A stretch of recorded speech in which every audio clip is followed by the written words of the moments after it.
ไปเที่ยวชมวัดจมน้ำใช่ฉันเคยไปแล้วฉันยังไม่เคยไปเดี๋ยวนี้ไปเจอกันได้ไปเจอเลยวะไปดูกันนี่คือป้าซินเจ้าของร้านรีสอร์ทร้านทุกอย่างท่านก็ต้องหาเลยคนหนึ่งอะก่อนนานบางคนอะพาสินแล้วเขาไม่อยากไปเงี้ยก็เลยปาก็เลยเส้นเรือมาเลยครับเท่าไหร่ก็ได้ที่ลงครับพี่บ้าดูเป็นคนขับเรือแล้วครับทุกอย่างเลยครับคุณขับเรือมากี่ปีแล้วขับมาแต่ว่าแต่ก่อนนะขับอยู่แต่ว่าได้กลับเพิ่งกลับมาจากเมืองปีเดียวครับขับเรือแต่เคยขับมาก่อนแล้วครับไปกี่วัดนะครับไป3 วัดใช่ไหมครับวัดโอเคเหมาเลยนะเมาลามครับเพราะอะไรถ้าไม่เมาลามครับสมมติว่านี่2 คนไปด้วยกันทีนู้นก็คนนี้ขึ้นลงมันช้าลงวายได้ก็ทะเลาะกันตรงนี้ใช่ครับวัดจมน้ำนี่ครับใช่วัดจมน้ำครึ่งเดียววัดเดียวครับวัดได้เห็นครึ่งครับครึ่งนึงอยู่เข้าได้ไหมครับเข้าไม่ได้ครับผมเคยไปช่วงน้ำลดลงได้ตอนนี้ไม่ลดใช่ไหมไม่อย่างเลยครึ่งเดียวครับจัดเดี๋ยวไปก็ผมแล้ว50ไปแล้วลบเลยคุณครับเรือแบ่งมา3 กรมนี่กรมนี่คือฝั่งนู้นกรมหลายกลุ่มใช่ถ้างั้นก็แบ่งไม่ถูกกับคนก็ไม่รู้จะนั่งอยู่ตรงไหนใช่ไหมนั่งเรือไม่ถูกก็เลยแบ่งไปคุณเป็นคนที่นี่ไหมครับใช่ครับเกิดโตที่นี่ใช่ไหมครับโตที่นี่เมื่อก่อนยังไม่เจริญขนาดนี้ไม่เจริญอะไรเลยครับแต่ก่อนก็บ้านเล็กๆแถวนี้ก็บ้านเยอะ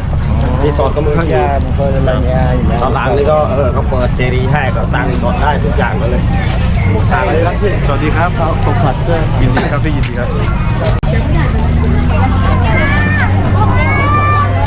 แป้งไหมคะจานได้สวยๆจ้าดอกไม้มาวันในวันพระค่ะลองลืมมาไหว้พระค่ะ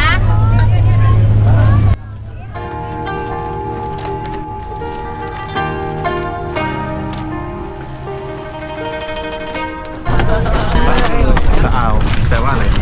สวัสดีครับอะไรนะคะสวัสดีครับมาเลย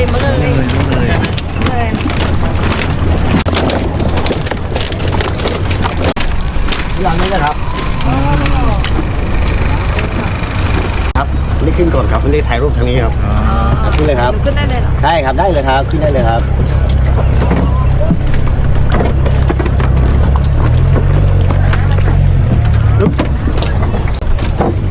ได้2 คนเองครับ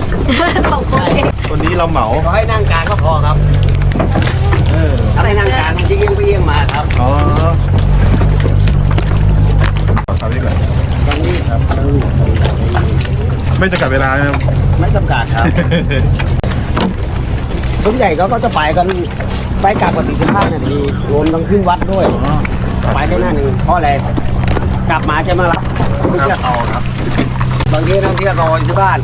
เรามาช้าเขาก็ว่าเราอีกเข้าใจยากเหมือนว่าคือไง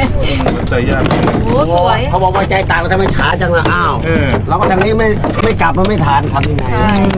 เรื่องมากน้ำเรื่องนี้มีคำไอเขาเรียกไอน้ำนักร้อง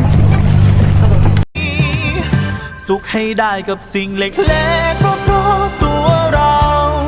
แม้ว่ามันจะเหงาก็สุขให้ได้ด้วยตัวเราสุขให้ได้กับท้องฟ้าทะเลและภูเขาเมฆหมอกยามเช้ากับฤดูหนาวที่เข้ามาสุขให้ได้กับรอยบรรยากาศดีมาก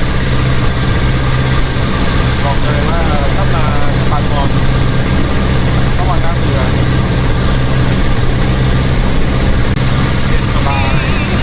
สุขให้ได้กับสิ่งเล็กๆรอบๆ